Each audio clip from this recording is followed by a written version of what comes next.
हामी असाध्यै खुसी छौँ कि रवि लामिछानेज्यूले right to reject, right to रिकललाई आफ्नो सिद्धान्त मानिदिनु भयो होइन, आफ्नो विचार मानिदिनु भयो। यो विचार कसैको पेवा हुँदैन होइन। हाम्रो काम, हामी त आँपको बोट हौँ, हामीले फलाएका फलहरू अरू सबैले खान पाउन्। रविजी तपाईँ थिमा आउनुभयो र स्वागतजी अब मिलेर अगाडि बढौँ भन्नुभयो भने तपाईँहरू दुईजना बिचमा अब जुन पार्टी बन्छ त्यो पार्टीको नेतृत्व रविजी तपाईँ गर्नुहोस् भनेर तपाईँ छोड्न तयार हुनुहुन्छ? होइन, म त साधारण सदस्य बनेर पनि बस्न तयार छु। यो पद पैसा इत्यादि सबै लाने हो र के पनि लाने होइन नि। उहाँलाई अध्यक्ष बनाएर म जान तयार छु, मलाई केही पनि समस्यै छैन। यो देशलाई साँच्चै राम्रो बनाउने हो भने, पुराना दलहरूलाई मटियामेट गर्ने हो भने, धुलिसात गर्ने हो भने रवि लामिछानेज्यू, हाम्रो पुण्य प्रसाईज्यू, रमेश खरेलज्यू होइन लगायत यी जति पनि साथीहरू हुनुहुन्छ, म माफी चाहन्छु धेरै साथीहरूको मैले नाम लिन सकिनँ, एकताबद्ध ढङ्गले जाउँ भनेर म भन्न चाहन्छु। हामीले ल्याएको विचार चाहिँ वैकल्पिक होइन, निर्विकल्प। त्यसैले यसको विकल्प छैन, यसको विकल्प छैन र नै रवि लामिछानेज्यूले यसैलाई स्वीकार गर्नुभयो, बाबुराम भट्टराईज्यूले यसैलाई स्वीकार गर्नुभयो, रविन्द्र मिश्रज्यूले यसैलाई स्वीकार गर्नुभयो, सिके रावज्यूले यसैलाई स्वीकार गर्नुभयो। यो नयाँ युगको नयाँ विचार। तर राइट टु रिजेक्ट रिकल मात्रै हामीले भनेका छैन, राइट टु रिकल रिजेक्टसँग डेमोक्रेटिक ट्याक्सेसन सिस्टम, अदालती प्रहरी, संसदले सरकार ढाल्न नपाउने, सरकारले संसद ढाल्न नपाउने। मान्छे त के हो र? रवि लामिछानेज्यू, स्वागत नेपाल, रविन्द्र मिश्रज्यू र हामी त के हो र? हामी त भोलि पर्सि मर्न सक्छौँ। बाँच्ने त विचार हो। वैकल्पिक कसरी हुन्छ? संसदीय व्यवस्थै मान्छु भनेको छ, वैकल्पिक हुन्छ? वैकल्पिक कसरी हुन्छ? सांसदहरू नै मन्त्री प्रधानमन्त्री हुने व्यवस्था मान्छु भनेको छ, वैकल्पिक हुन्छ? वैकल्पिक कसरी हुन्छ? न्यायाधीशलाई राजनीतिक दलबाट थपक्क नियुक्त गरेर लिएर आएर प्रधान न्यायाधीशसम्म बनाउने व्यवस्था नै मान्छु भनेको छ, वैकल्पिक हुन्छ? जुडिसियल पुलिसको कुरा गर्दैन, right to reject, right to रिकलका कुरा नगर्ने, डेमोक्रेटिक ट्याक्सेसन सिस्टमको कुरा नगर्ने, त्यही सबै पुरानै पञ्चायत निर्वाचित कार्यकारीको कुराहरू नगर्ने हो। राणाकालमा पनि यही व्यवस्था थियो, रिकल गर्न पाइँदैन थियो होइन। अनि पञ्चायतमा पनि यही व्यवस्था थियो, राइट टु रिजेक्ट थिएन। 46 सालपछिको बहुदलीय प्रजातन्त्रमा पनि यही व्यवस्था थियो, राइट टु रिकल रिजेक्ट थिएन, सांसदहरू नै मन्त्री प्रधानमन्त्री हुन्थे। अहिले वैकल्पिक भनेकाको पनि त्यही हो। अनि वैकल्पिक हुन्छ यो? वैकल्पिक भनेको के हो? नपढ्ने, नजान्ने, नबुझ्ने। वैकल्पिक भन्दै एउटा कुनै पत्रकारले भनिदियो भन्दैमा हुन्छ। अनि त्यसैको पछि सबै लाग्ने। तपाईँको पुरा यत्रो पावरवाला चस्मा लगाएको छ, कपाल फुलेको छ, कुनै के गरेको छ, स्मार्ट बनेको छ, अनि उसले वैकल्पिक भन्दा सबै वैकल्पिक भनेर हिँड्ने। वैकल्पिक थिएन त्यो। त्यही भएर जनताले खुइलाइदिए, वैकल्पिक भनेर आएर पुरानै व्यवस्था पो ल्याउने रहेछन् यिनीहरू त होइन, झन् पुरानो व्यवस्था पो ल्याउने रहेछन् त, वैकल्पिक होइन रहेछ भनेर जनताले बुझाइदिए। अब यति विश्लेषण गर्ने क्षमता छैन पत्रकारको, यति विश्लेषण गर्ने क्षमता छैन विश्लेषकको। अब अनि वैकल्पिक भनेछ, वैकल्पिक हामी हो। हामीले चाहिँ राइट टु रिकल रिजेक्ट निर्विकल्प हो भन्यौँ। यो निर्विकल्प हो। त्यसैले हेर्नुहोस् है त कसरी निर्विकल्प प्रमाणित हुँदै आयो भने, त्यसरी बाबुराम भट्टराईज्यू प्रधानमन्त्री हुँदा पनि निर्देशनात्मक आदेश भयो, राइट टु रिजेक्टको कानुन बनाऊ भनेर ल्याउनुहोस् न विधेयक संसदमा भनेर हामी भन्न गयौँ, ज्ञापन पत्र दिन गयौँ। उहाँले पनि त्यसलाई चाहिँ देखेको नदेखेकै गर्नुभयो। तर उहाँले नै पछि पार्टी खोल्दा फेरि राइट टु रिजेक्ट चाहिँ हाल्नुभयो। नयाँ शक्ति उहाँले गठन गरिसके पछाडि त्यसमा होइन।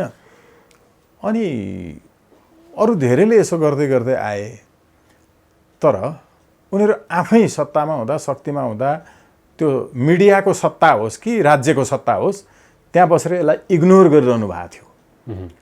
पछाडि पार्टी खोल्दा उहाँहरूले यसलाई तपाईँको टिपेर गर्नुभयो। यसमा हामी असाध्यै खुसी छौँ कि यो निर्विकल्प हो राइट टु रिजेक्ट र रिकल, जो स्वतन्त्र राष्ट्रिय अभियानले, उन्नत लोकतन्त्र पार्टीले यति लामो समयदेखि उठाउँदै आएर अदालतबाटै स्थापित गराएको र कानुन नबनाएकोमा अहिले पनि अदालतमा प्रधानमन्त्री, कानुन मन्त्री, सभामुख विरुद्ध पक्राउ गरेर अदालतको अपहेलना मुद्दा चाहिँ सुरु गरियोस् भनेर हामीले सर्वोच्चमा दर्ता गरेका छौँ।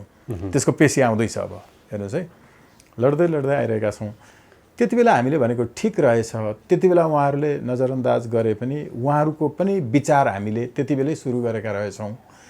र यो विचार कसैको पेवा हुँदैन होइन। हाम्रो काम, हामी त आँपको बोट हौँ, हामीले फलाएका फलहरू अरू सबैले खान पाउन् यो अहिले भएकै राज्य सत्ताले यिनै दलहरूले पनि कानुन ल्याओस् भनेर हामीले राइट टु रिजेक्टको चाहिँ मुद्दा हालेको हो नि त, होइन र? यो काङ्ग्रेसले, एमाले, माओवादीले जसले गरे पनि हुन्छ। त्यसकारण हामी असाध्यै खुसी छौँ कि रवि लामिछानेज्यूले right to reject, right to रिकललाई आफ्नो सिद्धान्त मानिदिनु भयो, होइन, आफ्नो विचार मानिदिनु भयो। त्यस कारण हामी उहाँलाई एकदम धन्यवाद दिन चाहन्छौँ। तपाईँहरूले 12 वर्षदेखि उठाएको एजेन्डा राइट टु रिजेक्ट र राइट टु रिकल अब रवि लामिछानेहरूले प्रमुख एजेन्डाको रूपमा अगाडि सार्दै गर्दा तपाईँलाई कति त्यो हीनताबोध अथवा दुःख मनन भएको छैन? हीनताबोध हुँदैन नि। छोराछोरीहरू जन्माउने बुवा आमालाई हीनताबोध हुन्छ र? हामीले तर हिजो त उन्नत लोकतान्त्रिक पार्टीको मूल एजेन्डा पनि त्यही थियो। एकदमै त्यही भनेको हुनाले उन्नत लोकतन्त्र पार्टीले तपाईँले गर्नुहुन्छ हो नि। यो विचारमा अब कोही पनि नआइकन सुखै छैन। तर विचार पुरानै ल्याउँदाखेरि किन यो अहिले जस्तो मन्त्रीमण्डलको सबै नामहरू कन्फर्म गर्ने पहिले भन्ने कुरो हाम्रो विधानमै छ। हेर्नु है, निर्वाचन आयोगमा दर्ता भएकोमा हाम्रो स्वतन्त्र राष्ट्रिय हो। फेरि हाम्रो विधानको अवधारणा पत्र त्यसको प्रस्तावनामै स्वतन्त्र राष्ट्रिय उन्नत लोकतन्त्र पार्टी हो। स्वतन्त्र राष्ट्रिय अवधारणा नै जो हामीले चाहिँ त्यति बेला गरेका थियौँ, त्यो अवधारणा पत्र नै हाम्रो प्रस्तावनाको मूल आधार हो भनेका छौँ, होइन? केही फरक परेन। हेर्नुहोस् है, जहिले पनि दिनेहरू महान हुन्छन्। मलाई महान भनेको होइन, उहाँले पनि त्यो गर्नुभयो त कस्तो राम्रो भयो त। हामीले गलत कुरा गरेका रहेनछौँ त्यति बेला, तर हामीलाई उहाँहरूले अँध्यारोमा राखिदिनु भयो। त्यति बेला हामीले त्यसका लागि त्यत्रो आन्दोलन गरेको कुराहरूलाई उहाँले जहिले पनि छोपिदिनु भयो, होइन? मैले खालि उहाँलाई मात्रै भनेको होइन, सञ्चारकर्मीहरू सबैले त्यही गर्नुभएको थियो। कान्तिपुरले त 9 वर्ष पछाडि मात्रै लेख्यो अस्ति, होइन? मैले अघि भने नि, युवराज दाइले लेखिदिनु भयो। एकदम राम्रो हो कि भनिसके पछाडि तपाईँहरू यत्रो सङ्घर्ष 1 दर्जन वर्षसम्म सङ्घर्ष गर्दा पनि अब कार्यक्रम प्रस्तुताका रूपमा रवि लामिछाने हुनुहुन्थ्यो। लामो समयसम्म उहाँले चर्चित प्रस्तुताका रूपमा सिधा कुरा जनतासँग सिधा कुरा चलाउनु भयो पछिल्लो समय। यसका लागि आन्दोलन गर्यो, लाठी खायौँ, प्रहरीले पक्राउ गरेर लिएर गयो, तर कुनै कुराहरू उहाँले त्यो बेलासम्म देख्नु भएन। कसैले पनि देख्नु भएन। सबभन्दा राम्रो कुरा आफ्नो साथमा हुनेहरू त भइ नै हाल्छन्, होइन? हामीले कस्तो विचार ल्याएका रहेछौँ त। हेर्नु त, रविन्द्र मिश्रज्यू, सिके रावज्यू, बाबुराम भट्टराईज्यू, रवि लामिछानेज्यूहरू सबैले त्यति बेला हामीलाई इग्नोर गर्नुभयो, हामीले सङ्घर्ष गर्दा। तर उहाँहरूकै लागि ल्याइदिएको रहेछ नि त, होइन भन्नु त? यो थिएन भने त उहाँको पार्टी नै नजन्मिने रहेछ नि त। पार्टी चाहिँ नयाँ, विचार चाहिँ हामीले नै ल्याएको पुरानै, त्यहाँको अधिकांश, होइन? यसका लागि पनि हामी खुसी छौँ। फेरि हामीले त्यति बेला रविन्द्र मिश्रज्यूहरूले पार्टी खोल्दाखेरि, बाबुराम भट्टराईज्यूहरूले गर्दा, सिके रावज्यूहरूले हामीले विज्ञप्ति नै जारी गरेर हामीलाई एकदम खुसी लागेको छ, धन्यवाद ज्ञापन गर्छौँ भनेर विज्ञप्ति जारी गऱ्यौँ। तर त्यो कुरा एकदम थोरै सञ्चार माध्यमहरूले मात्रै सार्वजनिक गरे, किनकि उहाँहरूकै कन्ट्रोलमा मिडिया भएको हुनाले नेपालमा खासमा सबैका लागि, सधैँका लागि चाहिने त्यो राइट टु रिजेक्ट र राइट टु रिकल भन्नु नै उन्नत लोकतन्त्र हो। परम्परागत लोकतन्त्रमा प्रत्यक्ष रूपमा निर्वाचित गरिसकेपछि त्यसलाई रिकल गर्न पाइँदैन। उन्नत कसरी बनाउन सकिन्छ भन्दा जनताले जुनसुकै बेला उसले गलत काम गर्न खोज्यो भने रिकल गर्न पाउँछन्। त्यो भाषा नै शब्द हुबहु जस्तो हामी भनिसके पछाडि तपाईँको उन्नत लोकतन्त्र पार्टी र राइट टु रिजेक्ट र राइट टु रिकल भनेको नङ र मासुको जस्तो सम्बन्ध छ। एउटै हो। राइट टु रिकल र रिजेक्ट भनेर जसले भन्छ त्यो नै उन्नत लोकतन्त्र पार्टी हो। त्यो नै उन्नत लोकतन्त्र हो। लोकतन्त्रको विकल्प छैन। लोकतन्त्रको विकल्प उन्नत लोकतन्त्र हो। लोकतन्त्रको विकल्प वंशवाद हुन सक्दैन। लोकतन्त्रको विकल्प निरङ्कुशता हुन सक्दैन। लोकतन्त्रको विकल्प उन्नत लोकतन्त्र हो। अब हाउ डज डेमोक्रेसी होइन will be upgraded into advanced democracy भनेर भन्यो भने कसरी अपग्रेड हुन्छ परम्परागत प्रजातन्त्र चाहिँ उन्नत लोकतन्त्रमा भने जब राइट टु रिकल थपिन्छ, राइट टु रिजेक्ट थपिन्छ, डेमोक्रेटिक ट्याक्सेसन सिस्टम हुन्छ। कतिले भनिरहेका छन् होइन यो त स्वागत नेपालले पनि अरूतिरबाट ल्याएको हो नि के भनेर। यसमा एउटा कुरा क्लियर गरिदिउँ है त। कहाँबाट ल्याउनु भएको तपाईँले? म पहिला सायद तपाईँको कार्यक्रममा पनि भनेको छु जस्तो लाग्छ। बच्चैदेखि बुवा आमाहरूले भोट दिएर पठायो, कहिल्यै गाउँ फर्किँदैनन् भनेर भन्नुहुन्थ्यो कि।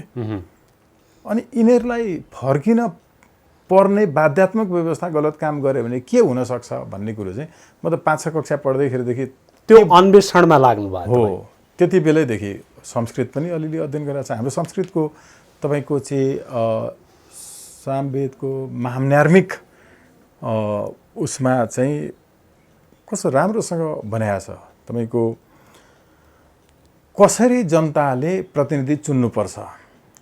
राजाको पनि चुनाव हुन्थ्यो हेर्नु, केही नभएपछि तपाईँको हात्तीले ल्याएर नवराजलाई माला लगाइदिएर पनि राजा छान्ने व्यवस्था पनि थियो।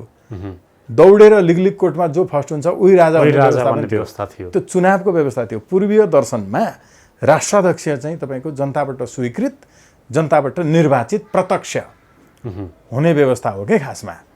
र रिकल गर्न पाउने व्यवस्थाहरूको पनि धेरै व्याख्याहरू भएको छ। मैले यो यदि राम्रो काम गरेन भने त्यसलाई फिर्ता बोलाउनु पर्यो। यो पूर्वीय दर्शन हो, रिकल गर हो। पछि पाश्चात्य उसमा तपाईँको चाहिँ प्रयोगमा लिएर आए।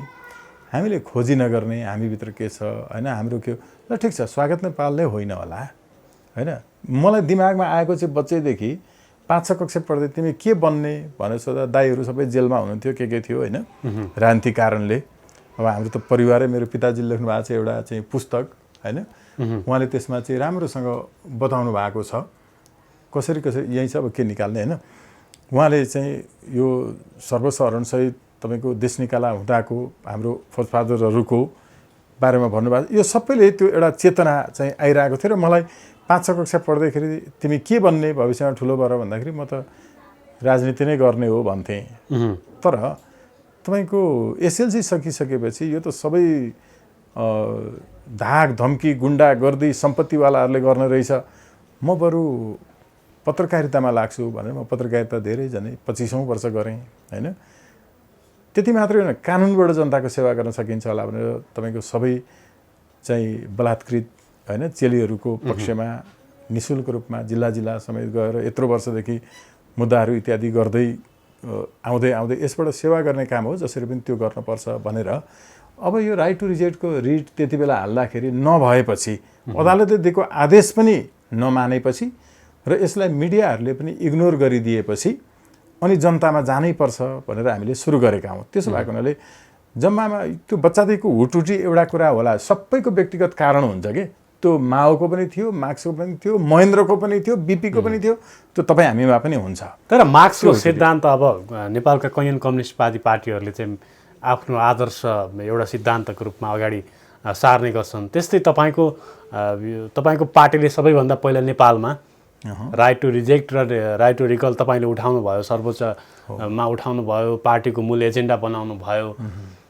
अब त्यो अर्को पार्टीले लाँदै गर्दा तपाईँलाई केही सम्बोधन गर्नुपर्छ अथवा केही भन्नुपर्छ भन्ने लाग्दैन? होइन, मैले व्यक्तिगत रूपमा अब गर्ने सम्बोधन के छ भने right to reject, right to recall यति मात्रै होइन। हाम्रो पार्टीको विशेषता के हो त्यति मात्रै होइन है। संसारमा अरू देशमा छ कुनै के भन्छ नि, तर संसारमा कुनै पनि यस्तो देश छैन जुन देशमा राइट टु रिजेक्ट पनि होस्, राइट टु रिकल पनि होस्, त्यही देशमा डेमोक्रेटिक ट्याक्सेसन सिस्टम होस्। त्यो भनेको तपाईँले गाडी मोटरसाइकलहरूको जुन सवारी कर तिर्नुहुन्छ नि, त्यो करले सडकको खाल्डो पुर्नमै खर्च हुनुपर्छ कि, जनप्रतिनिधिको तलब भत्तामा होइन। यो चाहिँ हाम्रो फेरि पूर्वीय दर्शनको चाहिँ यसमा बेग्लै छ। त्यसलाई भन्छ डेमोक्रेटिक ट्याक्सेसन हो। त्यो एडभान्स डेमोक्रेटिक ट्याक्सेसन सिस्टम, उन्नत लोकतान्त्रिक कर प्रणाली।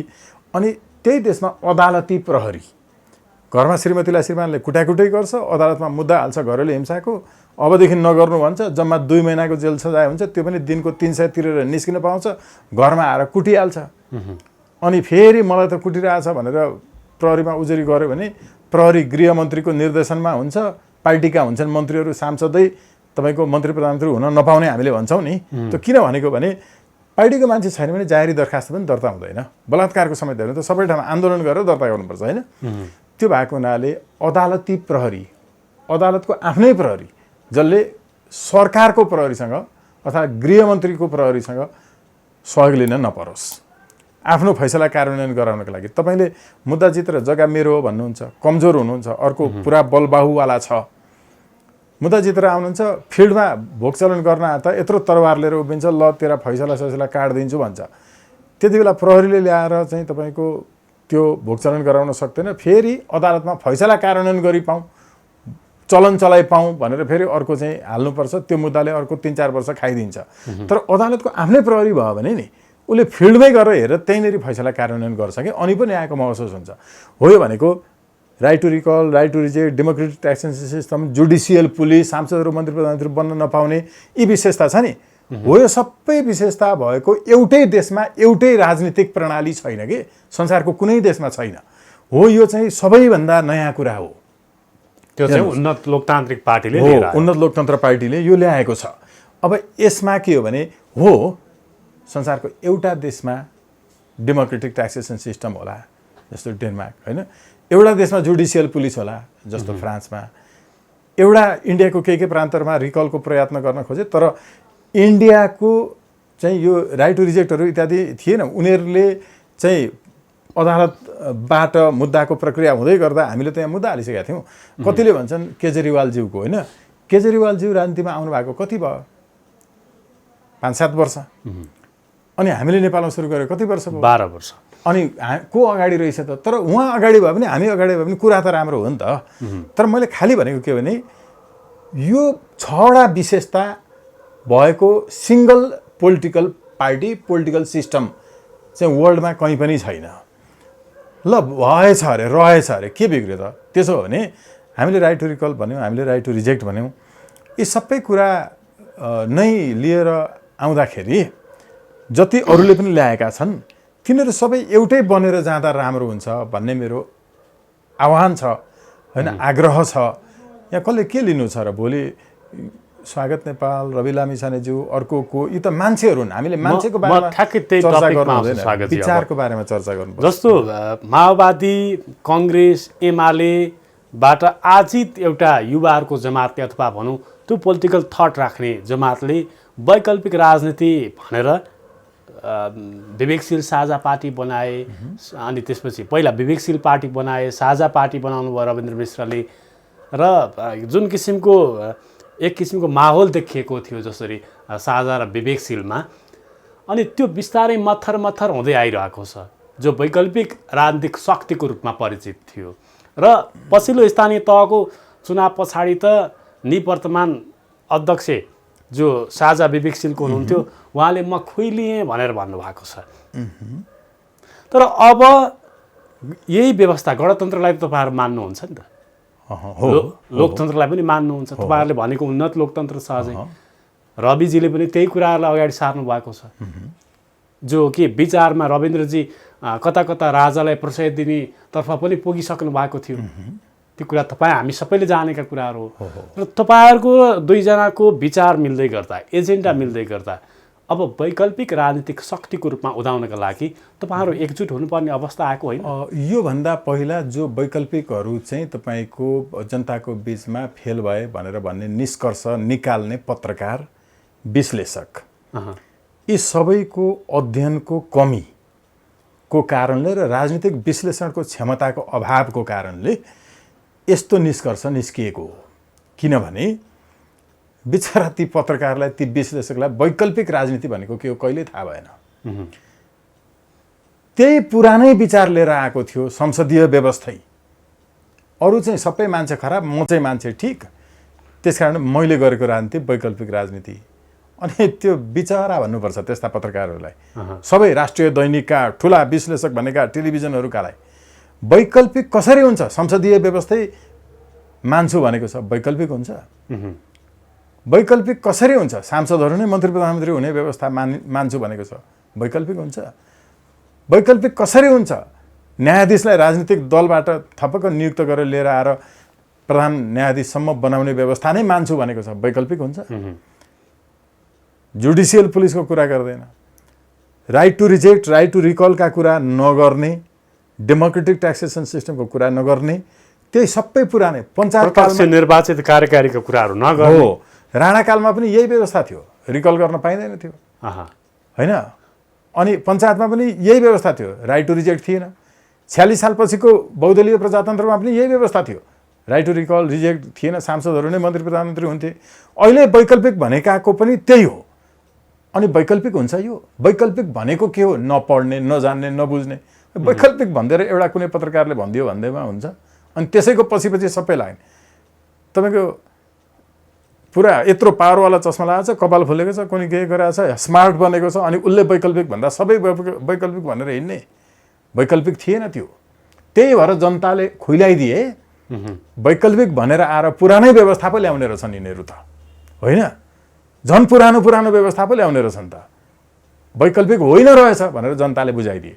अब यति विश्लेषण गर्ने क्षमता छैन पत्रकारको, यति विश्लेषण गर्ने क्षमता छैन विश्लेषकको। अब अनि वैकल्पिक भनेछ, वैकल्पिक हामी हो। पछिल्लो समय आएर ठोकियो उन्नत लोकतान्त्रिक पार्टी र अहिले अब गठन गर्दै गरेको निर्वाचन आयोगमा निवेदन गएको पार्टी राष्ट्रिय स्वतन्त्र पार्टी, जो दर्ता हुँदैछ। वैकल्पिक राजनीतिक शक्ति अब उदयमान भयो भने त यिनी रहेछन् भन्ने त भयो त। हामीले ल्याएको विचार चाहिँ वैकल्पिक होइन, निर्विकल्प। त्यसैले यसको विकल्प छैन। यसको विकल्प छैन र नै रवि लामिछानेज्यूले यसैलाई स्वीकार गर्नुभयो, बाबुराम भट्टराईज्यूले यसैलाई स्वीकार गर्नुभयो, रविन्द्र मिश्रज्यूले यसैलाई स्वीकार गर्नुभयो, सिके राउतज्यूले यसैलाई स्वीकार गर्नुभयो। यो नयाँ युगको नयाँ विचार। तर राइट टु रिजेक्ट रिकल मात्रै हामीले भनेका छैनौँ। राइट टु रिकल रिजेक्टसँग डेमोक्रेटिक ट्याक्सेसन सिस्टम, अदालती प्रहरी, संसदले सरकार ढाल्न नपाउने, सरकारले संसद ढाल्न नपाउने। हेर्नुहोस्, सम्भव छ, सकिन्छ, मजाले एकदम राम्रोसँग, बडा कम खर्चिलो उसमा। अब हो यो चाहिँ मैले यो विधान तयार गर्दा नि संसारको 52वटा देशको सरकार चलाइरहेका पार्टीहरूको विधान हेरेँ, नेपालको 22वटा पार्टीहरूको हेरेँ, होइन? तर यो 6वटा वैशिष्ट्य अझै अरू हामीले राइट टु रिजेक्ट भन्दा रिकल भन्दा अलिअलि सुनेर हाले। अब यो बाहेक अरू केही हाम्रा बुँदाहरू छन्, यसलाई अब सुन्न थालेपछि फेरि हाल्छन् उनीहरूले। हेर्नु, यो इम्पोर्टेन्ट रहेछ होइन? त्यो भएको हुनाले मान्छे त के हो र? रवि लामिछानेज्यू, स्वागत नेपाल, रविन्द्र मिश्रज्यूहरू, हामी त के हो? हामी त भोलि पर्सि मर्न सक्छौँ, बाँच्ने त विचार हो। सबैलाई महाभारत थाहा छ, होइन? वा बाइबल थाहा होला, वा चाहिँ तपाईँको अब भागवत गीता थाहा होला, तर त्यसको लेखक को हो भन्ने थोरैलाई मात्र थाहा हुन्छ, होइन? अमर कुरा तपाईँले ल्याउनु भयो भने त्यो कुराले सर्जकलाई नै मारिदिन्छ, सर्जकलाई बिर्साइदिन्छ, कीर्तिलाई सम्झिन्छन्, अनि कीर्तिकारलाई, त्यो विचार ल्याउनेलाई चाहिँ बिर्सिन्छन्। महाभारत थाहा भएर महाभारतको लेखक थाहा नभए जस्तो, रामायण थाहा भएर रामायणको लेखक थाहा नभए जस्तो अब right to recall, right to reject, उन्नत लोकतन्त्रको विचार, होइन? ल्याउने मान्छेले थाहा पाउँदैनन्, बिर्सिन्छन्। जो कि स्वागत नेपालले ल्याउनु भयो, स्वागत नेपालको नाम कहीँ कतै जोडिएन, रवि लामिछानेले त्यही मुद्दा उठाउनु भयो, अहिले चाहिँ त्यो कीर्ति बन्यो भन्न खोज्नु भयो। ठिक छ त, यसमा के मार्क्सले उताबाट विचार लिएर आए, लेनिनले यता रसियामा तपाईँको चाहिँ लागू गरे। हामी मार्क्सवादी, त्यो जर्मनीमा जन्मेको मार्क्स नामैले मार्क्सवादी नेपालवादी होइन भन्छौँ, रसियाको लेनिनको नाममा खोलेको लेनिनवादी नामैले नेपालवादी होइन भन्छौँ, चाइनाको माओको नाममा खोलेको माओवादी त्यो नेपालवादी नै होइन भन्छौँ, बेलायतको मिखाइल यङले सुरु गरेको मेरिटोक्रेसी भन्ने जो छ त्यो नेपालको वाद होइन भन्छौँ। नेपालको, नेपालीको वाद, नेपालको पूर्वीय दर्शन चिन्तन, वेदले भनेको डेमोक्रेटिक ट्याक्सेसन सिस्टम, होइन? रिकलको व्यवस्था, रिजेक्टको व्यवस्था, यो त हाम्रो पूर्वीय चिन्तन हो। हेर्नुहोस्, यसलाई त्यो गहिरोसँग अध्ययन नगरेर मैले पहिले एउटा आर्टिकल लेखेको थिएँ, त्यसमा पछि प्रदीप नेपालज्यूले प्रतिजवाफको आर्टिकल लेख्नु भएको थियो कि संस्कृत नपढेर गल्ती गरिएछ, तर म मन्त्री भएको बेलामा मैले संस्कृतमा समाचार अनिवार्य बनाएँ, त्यसमा चाहिँ गर्व छ भनेर। हाम्रो यो पूर्वीय कुराहरू हो, यसमा हामी पूर्वीय उसमा विश्वास गर्छौँ भने कोही व्यक्तिले आफूले ल्याएका विचारहरूलाई अनुसरण गर्यो भने, त्यसलाई कपी गर्यो भने हामी रिसाउनु हुँदैन, त्यसमा खुसी हुनुपर्छ कि हामीसँग त्यस्तो छाती छ, हामीसँग त्यो उदारता, त्यो महानता छ, हामी अघिल्लो पुस्ताको जस्तै नेता हो र हामी त नयाँ युगको नयाँ विचार गर्ने मान्छेहरू हो, एकदम खुसी छौँ, होइन? उहाँले यो गर्नु हुँदाखेरि हो यस्तो खालको हामीले सङ्कीर्णता लिनु हुँदैन। तर हामीले सँगसँगै के पनि हो भने नयाँ पुस्ताले चाहिँ सबै कुराहरू, रेफरेन्सहरू, हामीले हाम्रो विधानमा फुटनोटहरू राखेर रेफरेन्सेसहरू राखेका छौँ। यसका रेफरेन्सेसहरू अब उहाँ जतिको सञ्चारकर्मीलाई त यत्रो चुनाव लडेको, सङ्घर्ष गरेको, होइन? तपाईँको मुद्दा खपेको, सबै न्युजहरूमा धेरैतिर आएको बारेमा जानकारी हुन पर्ने हो, जानकारी थियो भन्ने मान्नुपर्छ। त्यसमा पनि पत्रपत्रिकाहरूमा प्रकाशित कुराहरूलाई जानकारी थिएन भन्न पाइँदैन भन्ने प्रमाण ऐनले भन्छ होइन।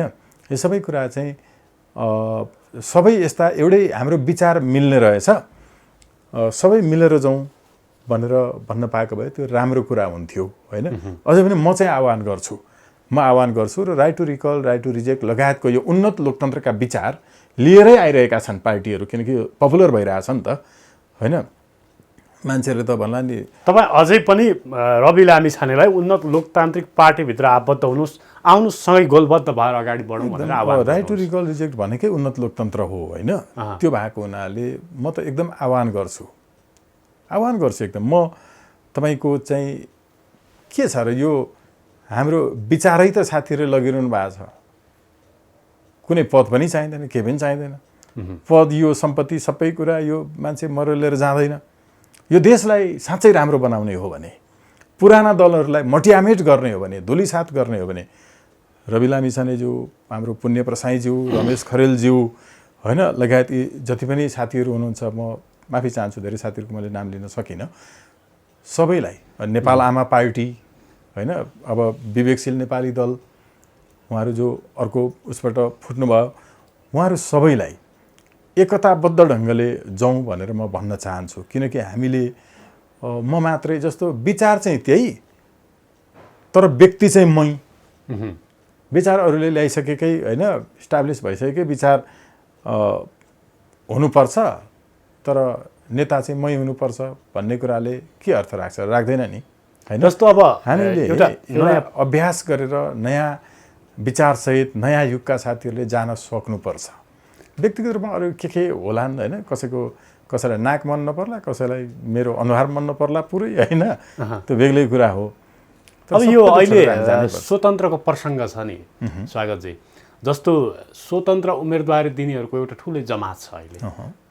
जस्तो तपाईँले भने चाहिँ राइट टु रिजेक्टहरूको जुन सेन्टिमेन्टलाई अहिले जुन किसिमबाट स्वतन्त्र उम्मेदवारहरूले भोट प्राप्त गरिरहेका छन् त्यो सेन्टिमेन्टबाट, अब तिनीहरूले अहिले के भनिरहेका छन् भने स्वतन्त्र शब्द राखेर स्वतन्त्र बिल्कुलै दलमा आबद्ध नभएका व्यक्तिहरूको मनोभावनामाथि प्रहार गर्ने काम भयो, यो नाम राख्नु उचित थिएन भनेर रवि लामिछानेलाई भनिरहेका छन्। के ठिक भनेका हुन् उनीहरूले? होइन, हामीले पहिला स्वतन्त्र राष्ट्रिय अभियानलाई स्वतन्त्र राष्ट्रिय पार्टी भनेरै दर्ता गराउनलाई गरेका थियौँ होइन। स्वतन्त्र राखेपछि स्वतन्त्र रूपमा चुनाव उठ्ने त सबैको हक हुन्छ, अनि स्वतन्त्र रूपमा चुनाव उठ्ने साथीहरूका लागि कन्फ्युजन हुन्छ। हामीले स्वतन्त्रहरूलाई सहयोग गर्नुपर्ने पनि हुनसक्छ। हामीले अघिल्लो पटक पनि धेरै स्वतन्त्र साथीहरूलाई सहयोग गरेर गयौँ होइन। त्यो भएको हुनाले यो चाहिँ नगरौँ भनेर हामीले चाहिँ आफ्नो एउटा अब निष्कर्ष भनौँ, विवेक भनौँ होइन, जे भनौँ, अरू साथीहरूको भावनालाई रेस्पेक्ट गर्नुपर्छ भनेर स्वतन्त्र भन्ने शब्दलाई नै त्यसरी चाहिँ प्रयोग नगरिदिउँ भनेर नगरेका हौँ। हाम्रो पहिलो माइन्युटमा त्यही थियो। र अहिले त कस्तो भयो भने स्वतन्त्र शब्द नै आफैमा स्वतन्त्र रहेन भनेर कमेन्ट भेटाएको छु कि मैले। हो एकदम। स्वतन्त्र भनेपछि पार्टी भनेको के हो? राजनीतिक दल सम्बन्धी ऐनले एउटै विचारमा आबद्ध रहेका व्यक्तिहरूको समूहलाई राजनीतिक दल भन्छ। विचारमा आबद्ध भनेपछि स्वतन्त्र हुन सकेन एउटा विचार होइन। त्यसकारण त्योभन्दा पनि उसले फरक विचार राख्छ वा अझै स्वतन्त्र विचार राख्छ भने त फेरि त्यसलाई दल भन्ने कि स्वतन्त्र भन्ने नाम स्वतन्त्र, तर वास्तवमा स्वतन्त्र हुन सकेन, स्वतन्त्र हुन सक्दैन भन्ने कुरा चाहिँ राजनीतिक दल सम्बन्धी ऐनले भन्छ कि। यो भएको हुनाले अब चाहिँ मेरो विचारमा हाम्रो कुराकानीको निष्कर्ष त्यो स्वतन्त्र राख्नु उपयुक्त थिएन भन्न खोज्नुभयो त्यसो? होइन, पार्टीका लागि चाहिँ स्वतन्त्र भन्ने कुरा नै अभियानहरू हुन्छन् होइन। जस्तो हामीले स्वतन्त्र अभियान भनेका थियौँ नि त, त्यत्रो वर्षदेखि चलाउँदै आएको। तर पार्टी कानुन पढेको बुझेको भएको हुनाले स्वतन्त्रहरू होइन है, राजनीतिक दल भनेको चाहिँ स्वतन्त्र नभइकन एउटा विचारमा आबद्ध भन्ने परिभाषा गरेको छ कि राजनीतिक दल सम्बन्धी ऐनले। त्यसलाई मानिदिएको मात्रै हो। म फेरि यसमा पार्टीले नाम राख्न पाउनुपर्छ। त्यो दलको एजेन्डा विचारसँग चाहिँ प्रतिनिधित्व गर्नेहरूको समूह चाहिँ हो लाई स्वतन्त्र मान्न चाहिँ सकिँदैन। स्वतन्त्र मान्न सकिँदैन। राजनीतिक दल सम्बन्धी ऐनले त्यो भनेको छ। ऐनहरू मैले मन नपराएका पनि छन् नि त, होइन र भन्नु त।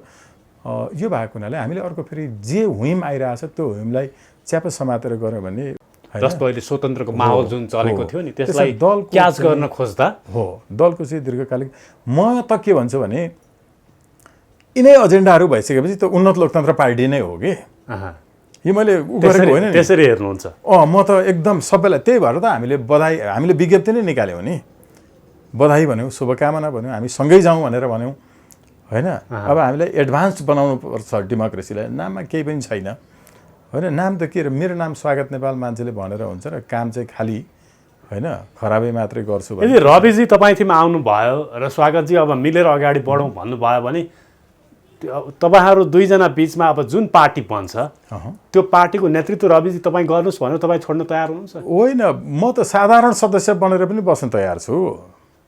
यो पद पैसा इत्यादि सबै लाने हो र के पनि लाने होइन नि। उहाँलाई अध्यक्ष बनाएर म जान तयार छु, मलाई केही पनि समस्यै छैन।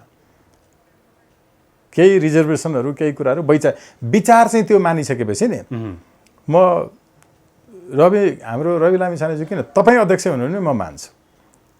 मलाई यसमा कुनै पनि समस्या छैन। खालि नेपाललाई हामीले पुराना दलहरूबाट मुक्ति दिनु पर्यो। हेर्नु, नेपाललाई हामीले साँच्चै विचारबाट लानु पर्यो। आँखामा पट्टी बाँधेर निष्पक्ष हुन्छु भन्ने आँखा खोलेर हेर्नु पर्यो। स्वतन्त्र भनेर जहाँसुकै जाने होइन, निर्दिष्ट रूपमा यहाँ लाने देशलाई भनेर एउटा विचारमै आबद्ध हुनु पर्यो। त्यो विचार भनेको के हो भन्दा उन्नत लोकतन्त्रको विचार हो, राइट टु रिकलको विचार हो, राइट टु रिजेक्टको विचार हो, एडभान्स डेमोक्रेसीको विचार हो, डेमोक्रेटिक ट्याक्सेसन सिस्टमको विचार हो, न्यायपालिकालाई राजनीतिबाट मुक्त गर्ने विचार हो, सांसदहरू मन्त्री प्रधानमन्त्री हुन नपाउने विचार हो, मन्त्रीमण्डल डाइरेक्ट तपाईँको जनताले छान्ने विचार हो, खरिद बिक्रीमा परेर संसदले सरकार हाल्न नसक्ने अनि सरकारले पनि संसद विघटन गर्न नसक्ने व्यवस्था हो। हामीले चाहेको त यो व्यवस्था एकदम क्लियर कट हुनु पर्यो। यो विचारमा आबद्ध, योभन्दा स्वतन्त्र हुने होइन। त्यसकारण विचारमा आबद्ध भइसकेपछि स्वतन्त्र साथीहरूलाई सम्मान गर्नुपर्छ। बाहिर बसेर हामीलाई आलोचना गरिदिनुहोस्, हाम्रो विरोध गरिदिनुहोस्, हामीलाई बिग्रिन लाग्यो भने सुधार गरिदिनुहोस् होइन। ती साथीहरूले भन्न सक्नुपर्छ जस्तो लाग्छ मलाई। केही समस्या छैन। अब सबै मिलेरै जानुपर्छ। यहाँ कमन मान्छेहरूले नि, औसत मान्छेहरूले मान्छेको बारेमा चर्चा गर्छन् के, रवि लामिछाने, स्वागत नेपाल, अर्को कोही मान्छेका बारेमा चर्चा गरौँ भने विचारका बारेमा चर्चा गरौँ न, राइट टु रिजेक्टका बारेमा चर्चा गरौँ, राइट टु रिकलका बारेमा चर्चा गरौँ। विचार कस्तो म्यानिपुलेसन गर्ने भन्ने विषयमा अनि चर्चा गरौँ। हो, वाइज पिपलले होइन, बुद्धिमान मान्छेले मान्छेका बारेमा कुरा गर्दैन, विचार। हामीले यत्रो वर्षदेखि राइट टु रिकल र रिजेक्टका बारेमा चर्चा गर्दै आएका छौँ। अब अहिले कसले त्यसलाई स्वीकार गर्नुहुन्छ त हाम्रो त अझ ठुलो समर्थकहरूको सङ्ख्या बढिरहेछ होइन। माउ पार्टी त हामी हौँ, नयाँ युगको तपाईँको नयाँ विचारधारा लिएर आउने। त्यो भएको हुनाले हामी सबैलाई स्वागत गर्छौँ।